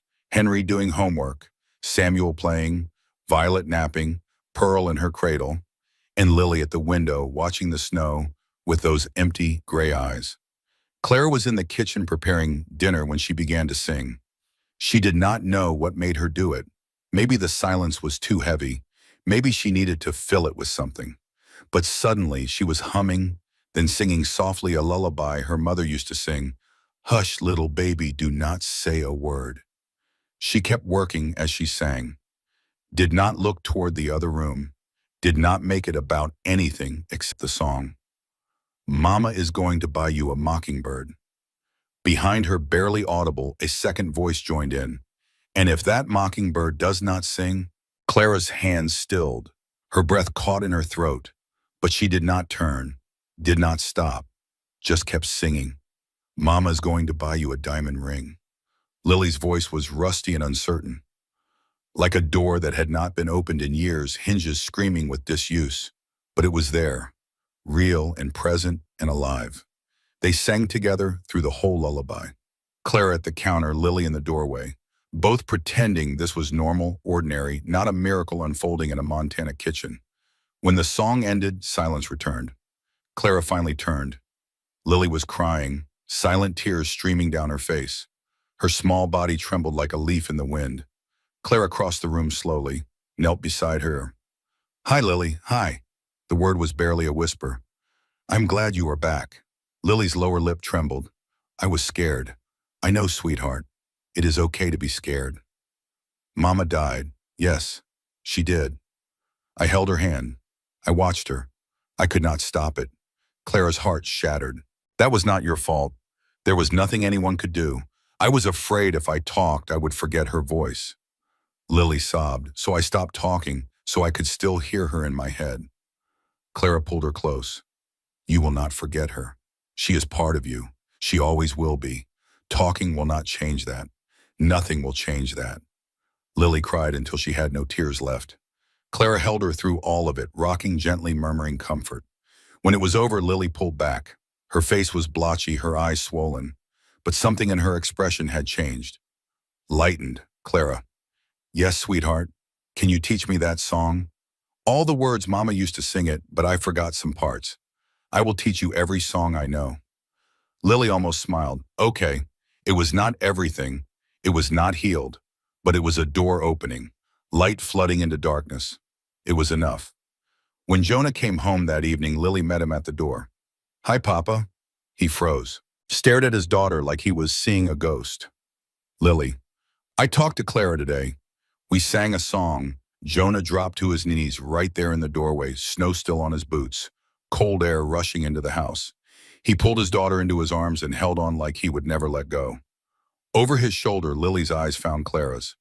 "Thank you," she mouthed. Clara nodded, tears streaming down her own face. From the kitchen doorway, Henry watched with shining eyes. Samuel was bouncing with excitement. Violet had appeared from somewhere, thumb in mouth, but smiling around it. And baby Pearl, blissfully unaware of the magnitude of the moment, threw a wooden block at the wall and laughed. The weeks after Lily spoke changed everything.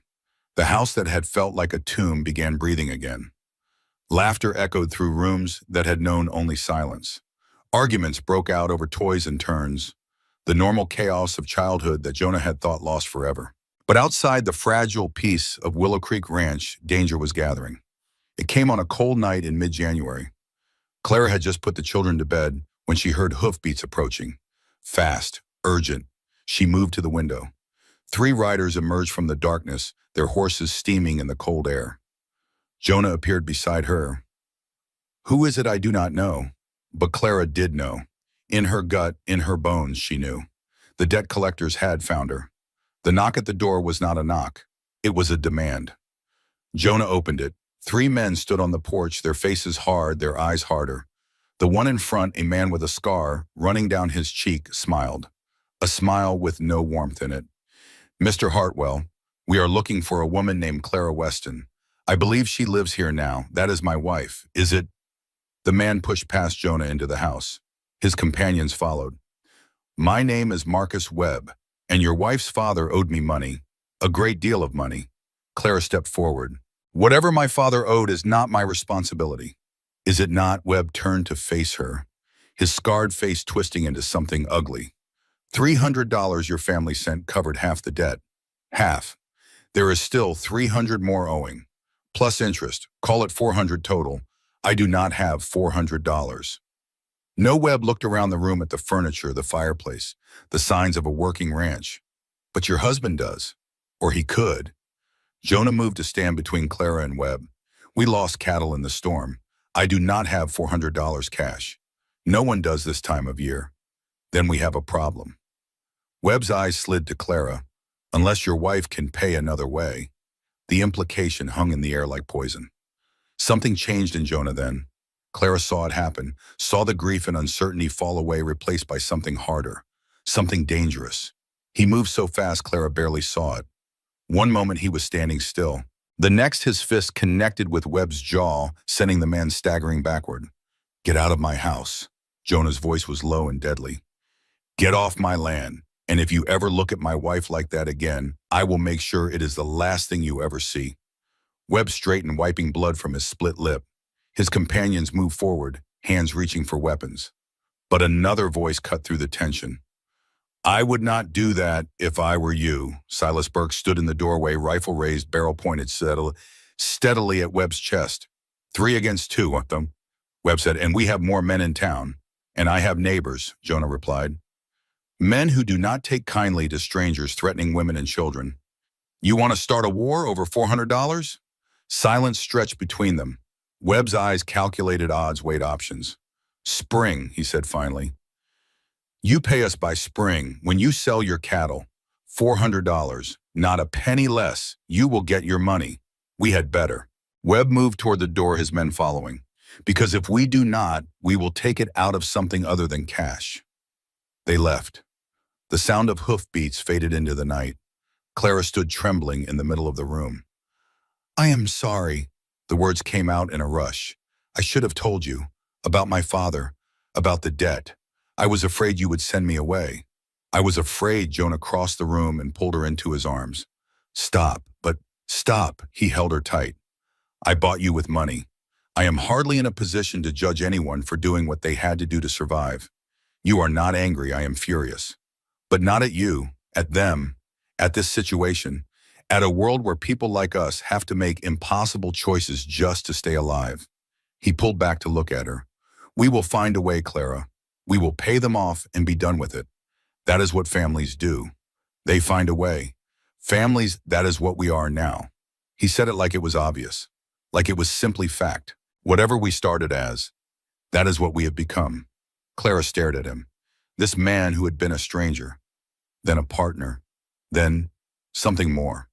I have been falling in love with you, she whispered. I did not want to. I was so angry when I came here. So scared. I promised myself I would not let you in. And now I cannot imagine being anywhere else, with anyone else. Jonah's hand came up to cup her face. I thought I was done with love, he said softly. I thought that part of me died with Eleanor. But you woke something up, something I thought was gone forever.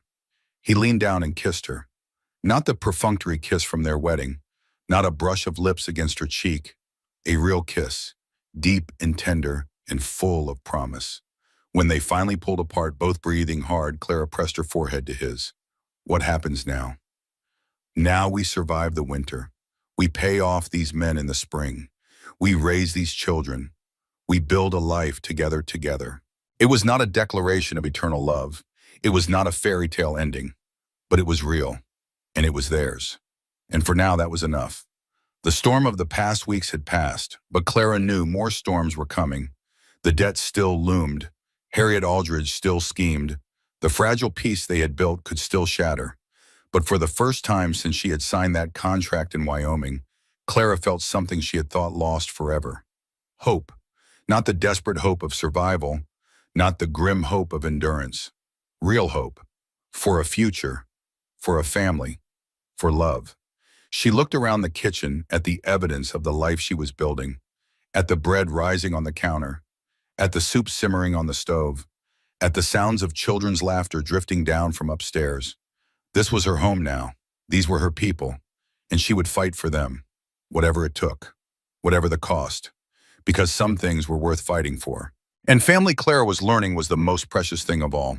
The church social came in late January when the snow had settled into hard-packed drifts and the roads became passable again. Clara had heard about it from Margaret Foster, who stopped by with eggs and gossip the week before. Everyone will be there. Margaret's eyes were bright with meaning. Everyone will want to meet the new Mrs. Hartwell. Are you ready for that? Clara was not ready, but she was going anyway. She dressed carefully in her best dress, one she had found in Eleanor's trunk and altered to fit. It was blue, simple, but elegant, the kind of dress a rancher's wife might wear to make a good impression. The children were scrubbed and presentable. Henry in his father's old church clothes, too big but clean. Samuel with his wild red hair actually combed for once. Violet in a dress with a ribbon Clara had added. Lily speaking now, but still quiet in soft gray that matched her eyes. And Pearl in Clara's arms, dressed in white and looking like an angel. Jonah appeared at the foot of the stairs as Clara descended. He had shaved, combed his hair, put on a suit that fit better than the one he had worn at their wedding. He looked handsome, Clara realized with a jolt. Really handsome. When grief was not carving his face into stone. You look. He stopped, swallowed. You look beautiful. Thank you. You look nice too. I clean up all right when I try. A ghost of a smile crossed his face. Ready to face the lions. Are there many lions in Haven Ridge? Harriet Aldridge and her kind. They have been waiting for this. Waiting to judge. Then let us not keep them waiting. The church was packed. Every family in the territory seemed to have turned out for the social, eager to see the mysterious bride who had appeared in the middle of winter and somehow brought the Hartwell family back to life. Clara felt their eyes on her the moment she walked in. Assessing, judging, wondering. Harriet Aldridge sat in the front row, Cecilia beside her. Harriet's expression was carefully neutral, but her eyes tracked Clara's every movement like a hawk watching prey. Mrs. Hartwell, the Reverend approached with outstretched hands. How wonderful to see you and the children. My goodness, do they not look well? Thank you, Reverend. I have heard remarkable things, simply remarkable. The whole town is talking about the changes at Willow Creek.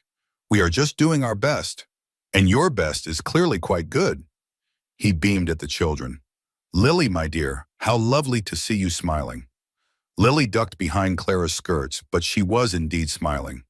The social was a blur of introductions and small talk and assessing glances. Clara met ranchers and their wives, shopkeepers and their children, the doctor and the school teacher, and what seemed like half the population of Montana Territory. Everyone was polite, some were genuinely warm, a few were openly skeptical. And Harriet Aldridge waited. Clara knew the confrontation was coming. She could feel it building like a storm on the horizon. When Harriet finally approached during the refreshment break, Clara was almost relieved to get it over with. Mrs. Hartwell, Harriet's smile showed too many teeth. You have certainly made an impression. Mrs. Aldridge, lovely to see you again. Is it? I wonder, we did not exactly part as friends. I apologize if I was rude. It was a difficult day. Every day is difficult at Willow Creek from what I hear. Harriet's voice carried just enough to draw nearby ears. That is a lot for a 19-year-old to handle. I am managing. For now. Harriet moved closer, lowering her voice so only Clara could hear. But winter is not over. Spring calving is coming. Then summer haying. Then fall roundup. Year after year after year. This life breaks strong women, Mrs. Hartwell. Women with experience. Women who know what they are doing. Is there a point to this conversation? The point is that Jonah Hartwell needs a partner, not a nursemaid. And eventually he is going to realize that. Harriet's smile sharpened. When he does, my Cecilia will be waiting. She is patient. She knows how to wait for what she wants. Then she may be waiting a very long time. Perhaps, perhaps not. Harriet patted Clara's arm with false sympathy. Enjoy the social, dear. Make the most of your moment in the sun. She started to turn away. But then she stopped. Oh, I almost forgot. Harriet's voice rose loud enough for those nearby to hear. I have heard the most interesting things about your family back in Wyoming, about your father, about certain debts to certain unsavory people. The room seemed to go quiet. Conversations paused, heads turned. Clara felt her face flush, but she stood her ground. I do not know what you have heard, Mrs. Aldridge, but whatever it is, it has nothing to do with my marriage or my ability to care for this family. Does it not? Harriet's eyes glittered with triumph. Because I have heard that your father was not just sick, he was a gambler, that he left debts so large your family had to sell you to pay them off, that there are men even now looking for you demanding payment. Murmurs rippled through the crowd. Clara saw shock on some faces, pity on others, vindication on Harriet's. The truth is, Mrs. Hartwell, Harriet continued, her voice dripping with false concern, You are not a bride. You are a transaction, a piece of merchandise that Jonah Hartwell bought because he was desperate. And everyone here deserves to know what kind of woman is raising those poor children. Clara opened her mouth to respond, but another voice cut through the murmurs. The kind of woman who saved my family. Everyone turned. Jonah stood behind Clara, his face like thunder.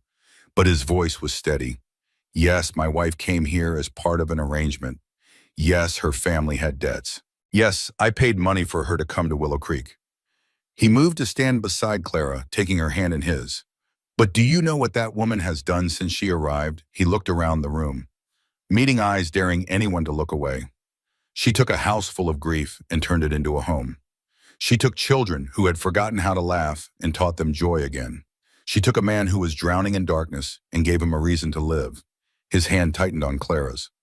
My daughter Lily had not spoken a word in 2.5 years. 2.5 years of silence. And this woman, this transaction, this piece of merchandise that Mrs. Aldridge is so eager to condemn, she brought my daughter's voice back. Murmurs changed. Shock became sympathy. Judgment became something softer.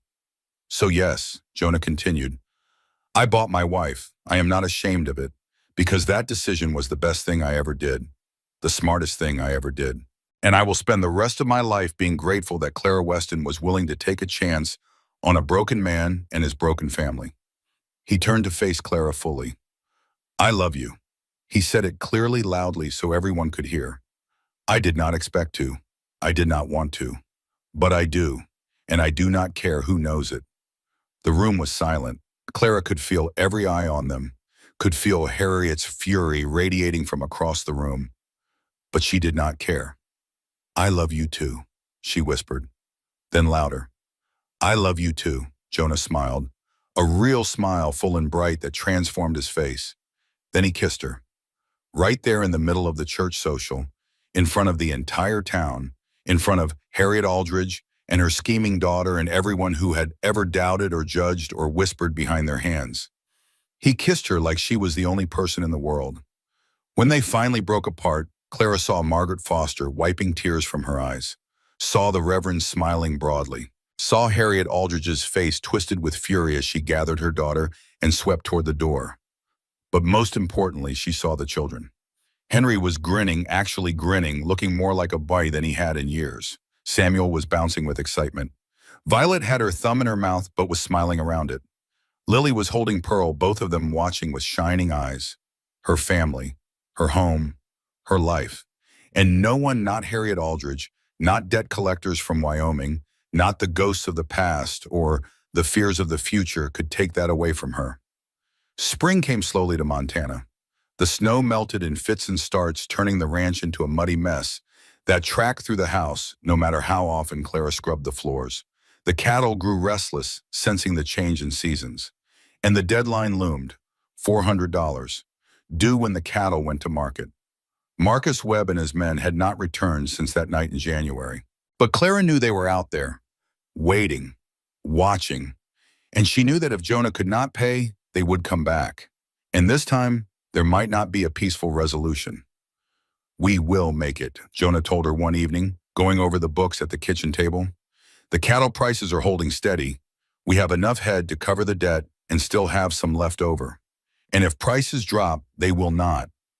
His voice was confident, but Clara saw the worry in his eyes. They cannot. She did not push. Some fears were too large to speak aloud. Instead, she focused on what she could control. The children, the household, the small daily acts of love and care that built a life. And she waited. The letter arrived in early March. Clara recognized her mother's handwriting on the envelope immediately. Her heart clenched as she tore it open. My dearest Clara, I have wonderful news. Your brother Daniel has been accepted to a teacher's college in Denver. He received a scholarship that covers most of his expenses. He is so excited. He talks about nothing else. Abigail won a prize at school for her arithmetic. She is growing so tall, you would hardly recognize her. As for me, I am well. Better than I have been in a long time. The farm is sold now and I have moved to a small house in town. It is modest but comfortable. But the best news is this. I am coming to visit. I will arrive on the spring stage sometime in April. I need to see you, my darling. I need to see with my own eyes that you are happy. All my love." Mother Clara read the letter 3 times. Then she sat down at the kitchen table and cried. Jonah found her there, tears streaming down her face, the letter clutched in her hands. "What is wrong? What happened?" "Nothing is wrong," Clara laughed through her tears. "My mother is coming. In April, she is coming to see me. That is good news. That is the best news." She told him about Daniel's scholarship, about Abigail's prize, about her mother's new life in town.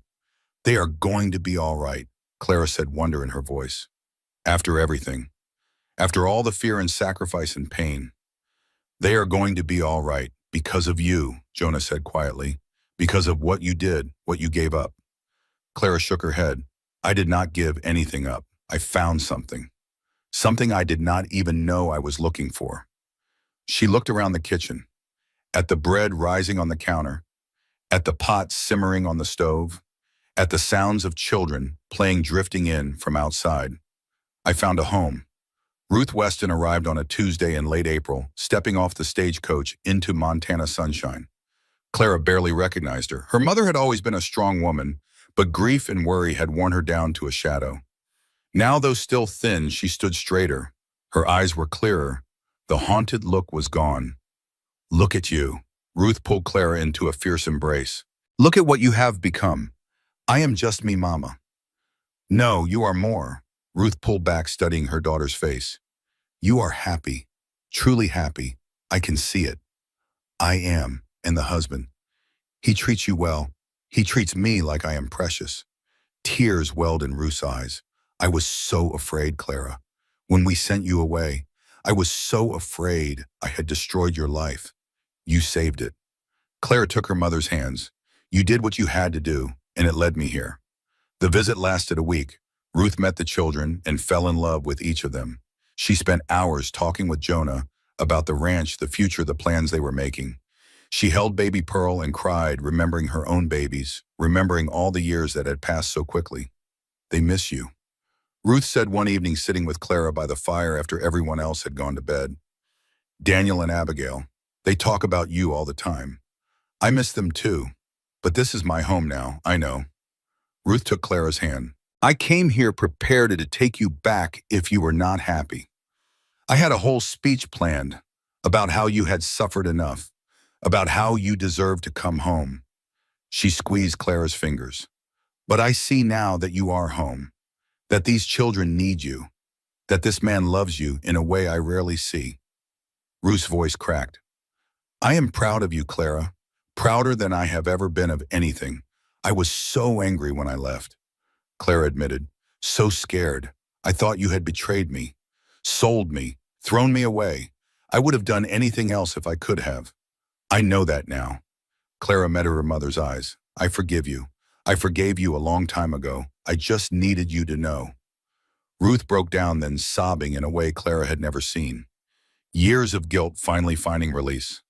Clara held her mother the way Ruth had held her through childhood fevers and nightmares and heartbreaks. Some circles, she realized, took a long time to close. The cattle went to market in May. Jonah rode out before dawn with the rest of the hands driving the herd toward town. Clara stood on the porch and watched him go, Pearl on her hip. The other children gathered around her. "Will Papa be all right?" Violet asked, her small hand gripping Clara's skirt. "He will be fine." Clara spoke with more confidence than she felt. "He will sell the cattle and come home. And then everything will be better." The waiting was the hardest part. 3 days, 3 endless days of cooking and cleaning and caring for children and trying not to think about all the ways things could go wrong. What if the prices had dropped? What if there were not enough buyers? What if Webb and his men were waiting in town? What if? On the evening of the 3rd day, Clara heard hoofbeats. She ran to the porch, her heart pounding. Jonah rode into the yard, tired and dusty, but smiling. "It is done." He swung down from his horse and pulled her into his arms. $400 paid. "Every penny. They are gone, Clara. They will not bother us again. It is over. It is over." Clara sagged against him, relief flooding through her so intensely she could barely stand. The children poured out of the house, surrounding their father with questions and hugs and excited chatter. Jonah scooped up Violet with one arm, ruffled Henry's hair with his free hand, answered Samuel's rapid-fire questions with patient humor, and Clara watched. Her family, her home, her life, safe at last. That night, after the children were in bed and the house was quiet, Jonah took Clara's hand and led her outside. The spring evening was soft and warm. Stars scattered across the sky like diamonds on velvet. The mountains rose in the distance, silver-tipped with snow that would not melt until midsummer. "I have something to tell you," Jonah said. "That sounds serious." "It is." He turned to face her. "These past months, watching you with the children, seeing how you have changed this family." He paused, struggling for words. "I thought I was done, Clara. After Eleanor died, I thought that part of my life was over. The part that could love, the part that could hope. I buried it with her and never expected to dig it up again. And now I realize that love does not work that way. It does not replace. It adds. Loving you does not mean I love Eleanor less. It means my heart grew larger, large enough to hold both of you." He took both her hands in his. "I am asking you to stay, Clara. Not because of the contract, not because of duty or obligation. Stay because you want to, because this is your home, because we are your family. I already chose to stay." Clara smiled through the tears gathering in her eyes. "I chose months ago. Then choose again. Choose every day. Choose to build a life with me. Choose to grow old watching these children become adults. Choose to face whatever storms come next together." She reached up and cupped his face in her hands. "I choose you. Today and tomorrow and every day after that." He kissed her, then soft and sweet under the vast Montana sky. And Clara knew with absolute certainty that this was exactly where she was meant to be. Summer settled over Willow Creek Ranch like a blessing. The days grew long and warm. The children ran wild through meadows thick with wildflowers. The cattle grew fat on lush grass. And Clara felt something stirring inside her that she could not quite name. At first she thought it was just the fullness of happiness, the satisfaction of a life well built, the contentment of finally belonging somewhere. But then the morning sickness started. She hid it at first, slipping away to be sick in private, blaming her fatigue on the heat, pretending everything was normal while her body told her that nothing would ever be quite normal again. It was Lily who figured it out. "Clara, are you growing a baby?" The question came out of nowhere in the middle of bread making while Lily stood on her chair kneading dough with floury hands. Clara froze. "What makes you ask that?" "You put your hand on your belly a lot. Like this." Lily demonstrated, pressing her palm against her stomach. "And you look different, softer, like you have a secret inside you, from the mouths of babes." Clara set down her rolling pin and crouched to Lily's level. "Can you keep a secret?" Lily nodded solemnly. "I think I might be, growing a baby. But it is early still, and I have not told your papa yet. Why not? Because I want to be sure first. And because," Clara hesitated, "because I want to find the right moment." Lily considered this with all the seriousness of a 7-year-old contemplating a great mystery. "I think a baby would be good," she said finally. "Pearl needs someone to play with, and I would like to be a big sister to someone smaller than me." Clara laughed, pulling Lily into a flowery hug. "I think you would make a wonderful big sister." That evening, Clara found Jonah on the porch watching the sun sink behind the mountains. She sat down beside him, her heart pounding so hard she was sure he must hear it. "You look like you have a secret," he said without looking at her. "Everyone keeps saying that. Maybe because it is true." Clara took a deep breath, reached for his hand, placed it gently against her stomach. Maybe in a few months. She watched understanding dawn on his face, watched force and terror and wonder chase each other across his features. "Clara, are you?" "I think so. It is early, but I am fairly certain." He swept her into his arms, lifting her off her feet, burying his face in her hair. "God, oh God, Clara, is that happy or scared?"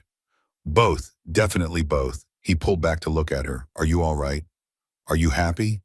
I know we did not plan this, and after what happened to Eleanor, I am terrified." Clara admitted, "But I am also," she searched for the word, "complete. Like this is what was supposed to happen all along. Like everything that brought me here was leading to this moment." Jonah kissed her deeply, thoroughly, with all the love he had been storing up for years. "I am going to spend the rest of my life trying to deserve you," he whispered against her lips. "You already do. You just have to believe it." The children took the news differently. Henry was solemn and protective, already planning how he would help take care of his new sibling. Samuel was convinced it would be a boy who could play with him and was already naming possible candidates. Violet wanted to name it Butterfly regardless of gender. Lily drew pictures of a family with 6 children instead of 5. And Pearl, now 3 years old, simply patted Clara's belly and announced that the baby was hers and nobody else could have her. "She belongs to all of us," Clara explained. "We will share her." Pearl considered this. "I share a little. That is very generous of you." Life continued. The summer haying came and went. Fall brought the roundup, long days of hard work that left everyone exhausted but satisfied. Winter crept closer and Clara's belly grew rounder, and the family settled into a new rhythm. Through it all, Clara marveled at how much had changed. 1 year ago, she had been a girl in Wyoming dreaming of becoming a school teacher. Now she was a wife, a mother, a rancher's partner. She should miss her old life. She should resent how she had gotten here. Instead, she felt grateful for the storm that had trapped them together, for the children who had claimed her heart, for the man who was learning to love again, for this second chance neither of them had expected. November came with early snow and a special significance. 1 year since Clara had signed that contract in the attorney's office. 1 year since she had climbed onto a stagecoach not knowing what waited at the other end. 1 year since Clara Weston had become Clara Hartwell. Jonah surprised her with a party. The whole town came, it seemed. Margaret Foster and her husband, the doctor who would deliver Clara's baby in a few months, the reverend who had married them, neighbors and friends, and people who had once whispered behind their hands, but now smiled with genuine warmth. Even Harriet Aldridge showed up, though she spent most of the evening in the corner looking sour. Some people, Clara had learned, would rather nurse their grievances than let them go. 1 year, Margaret said, pulling Clara into a hug, and look what you have done. That man is a different person. Those children are thriving. You have worked a miracle, Clara Hartwell. I just showed up and tried my best. Sometimes that is what miracles are. Showing up and trying your best when everything seems impossible. Late that night, after the guests had gone and the children were in bed, Jonah led Clara outside. Snow was falling softly, the first real snow of the season, dusting the ground in white. The world was hushed and peaceful, wrapped in winter's blanket. 1 year ago, I stood in this yard and watched a stranger climb out of a wagon. Jonah said, his breath fogging in the cold air. I told myself it was just an arrangement, just business, that I would never feel anything for you except gratitude. And now I cannot imagine my life without you in it. He took her hands, warming them between his own. You saved me, Clara. You saved all of us. Not just the children, but me. I was dying slowly day by day, and you brought me back to life. You brought yourself back. I just gave you a reason to try. Same thing. He pulled something from his pocket. A ring. Simple gold. Nothing fancy but gleaming in the moonlight. This was my mother's. My father gave it to her on their wedding day. She left it for my wife, but He paused. I gave Eleanor a different ring. Her mother's ring. This one I kept. I did not know why. I think I was waiting. Waiting for what? For you. He slipped the ring onto her finger next to the plain band he had given her at their hurried wedding ceremony. This makes it real, Clara. This makes you mine. Not because of a contract. Not because of money or debts or necessity. Because I love you. Because I choose you. Because I want to spend the rest of my life waking up beside you. Clara looked at the ring on her finger. At this man standing before her in the falling snow.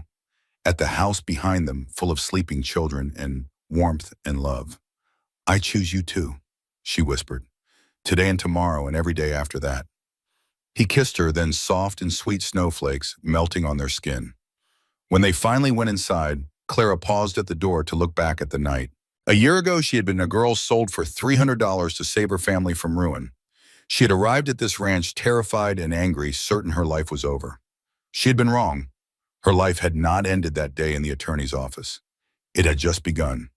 The baby came in February on a morning when the world was white with snow and the air was sharp with cold. Clara woke before dawn with pains she recognized from the stories other women had told her. She lay still for a moment, breathing through them, gathering her courage. Jonah. She reached for him in the darkness. He was awake instantly. Is it time? I think so. He moved faster than she had ever seen him move. Dressed, woke Henry, sent him racing to fetch the doctor from town. Built up the fire, heated water, gathered every clean cloth in the house.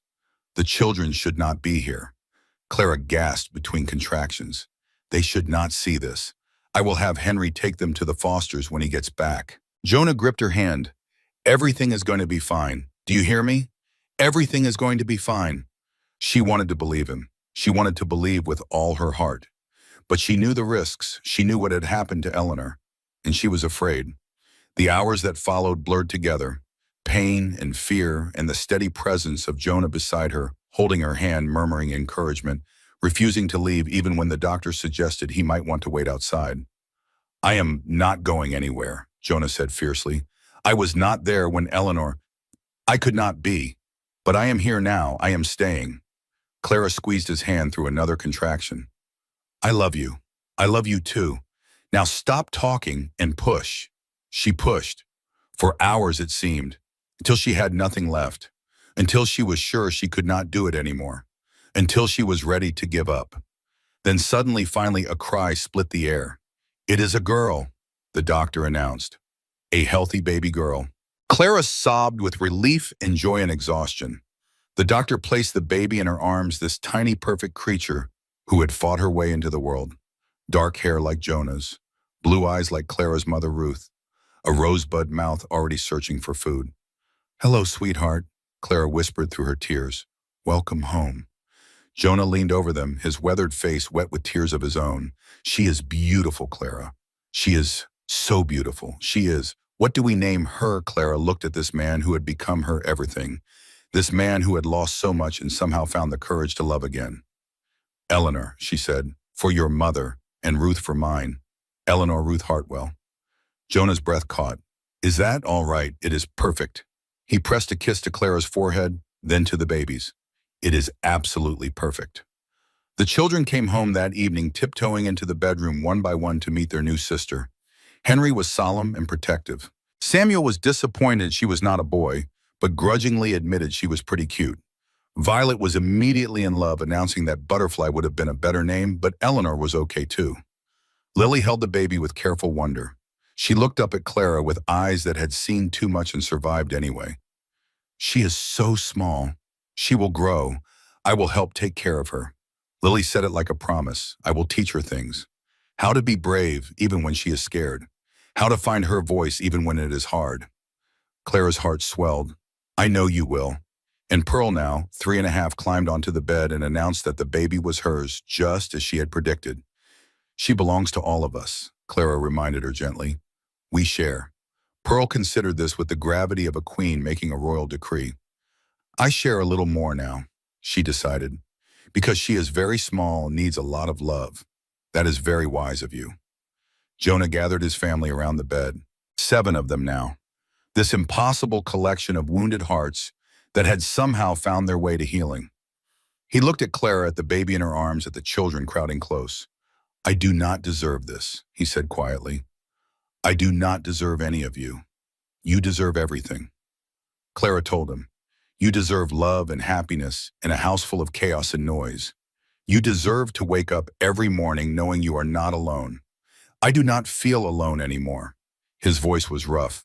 For the first time since Eleanor died, I do not feel alone. You never have to feel alone again. Clara reached for his hand. That is what family means.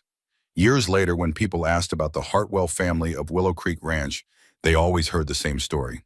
About a young woman who came from Wyoming with nothing but a trunk and a contract and a heart full of fear. About a widower who had forgotten how to live until she reminded him. About 5 wounded children who learned to laugh again. About a 6th child, a daughter named Eleanor Ruth, who grew up surrounded by so much love, she never doubted for a moment that she was wanted. About a family built not from blood alone, but from choice, from courage, from the daily decision to show up and try, even when everything seemed impossible. The girl who was sold for $300 found something money could never buy. She found where she belonged. She found home. And in finding it, she gave that same gift to everyone she loved. Some stories end with happily ever after. But the best stories, the truest stories, do not really end at all. They just keep going. Chapter after chapter, generation after generation, love building on love until no one remembers where it started anymore. Clara Hartwell's story was like that. It started with a bargain and became something sacred. It started with desperation and became devotion. It started with strangers and became family. And the woman who once thought her life had ended in an attorney's office in Wyoming lived to see her children grow tall and strong, lived to hold grandchildren in her arms, lived to grow old beside the man who had bought her, and then spent every day earning her love. When asked how she had done it, how she had turned tragedy into triumph, her answer was always the same. I showed up. I tried my best. I refused to give up on love, even when love seemed impossible. That was the whole secret. That was everything. That was grace, and it was worth every penny of the price she had paid to find it.